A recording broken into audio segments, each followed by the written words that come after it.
If one wants to understand the true horrific situation in China, one needs to travel to the not so much romanticized destinations in the country. It is always a good parameter to measure the actual socio-economic problems in a closed country like China. Since the double whammy of pandemic and economic situation hit China, the lower income families have been the worst affected.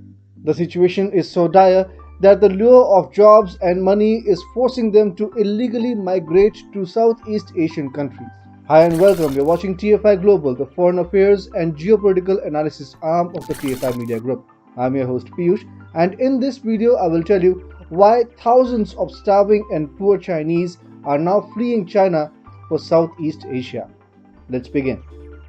Ever since China closed its border to combat COVID-19 in early 2020, thousands of people have continued to cross its border with Southeast Asian countries illegally for opportunities on the other side. The National Immigration Administration claimed during a press conference on January 12th that Chinese residents were lured to Southeast Asian countries with promises of high-paying jobs, many of which turned out to be with criminal gangs. The fact that one should focus on here is, even after being fully aware of the consequences, people from China are fleeing to Southeast Asia. This entirely encapsulates the extent and the severity of the situation in Xi Jinping's communist paradise. Last year, police found over 18,000 criminal cases, mostly at the southwestern border, and arrested nearly 50,000 people. The Immigration Administration did not break down the figures between migrants and smugglers or between people arrested on inbound or outbound journeys.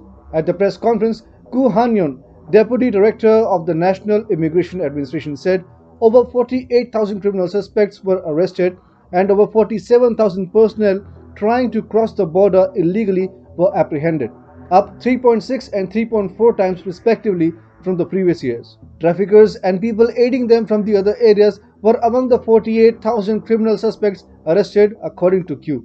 He didn't go into details about the 47,000 people that were apprehended.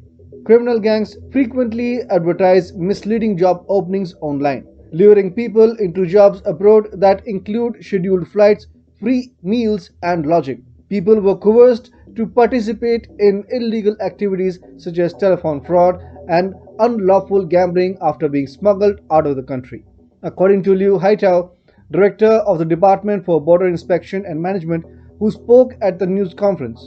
However, one cannot deny the situation in China's larger parts is so bad that people are literally fleeing China even after knowing full well the consequences if they are caught. China is a country where any criticism of Xi Jinping by a normal person, let alone a highly influential person, is extremely rare.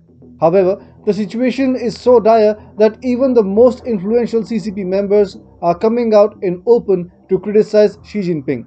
Qiu Tiankai, a senior Chinese diplomat who served as China's ambassador to the United States of America for a period of 8 years from 2013 to 2021, said, "Every ounce of our people's gains has been hard won, and we must not allow them to be plundered by anyone or suffer losses due to our own carelessness, laziness, and incompetence."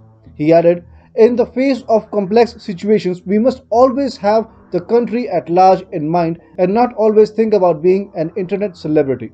Tiankai therefore zeroed down on the corps of wolf warriors that Xi Jinping has raised.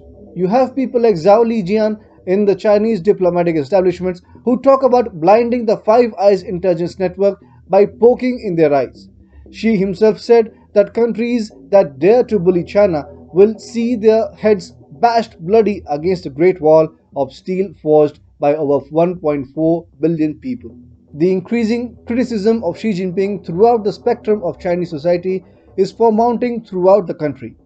And with a large number of Chinese people fleeing to Southeast Asia, the exact hellish picture of real China is out in the open.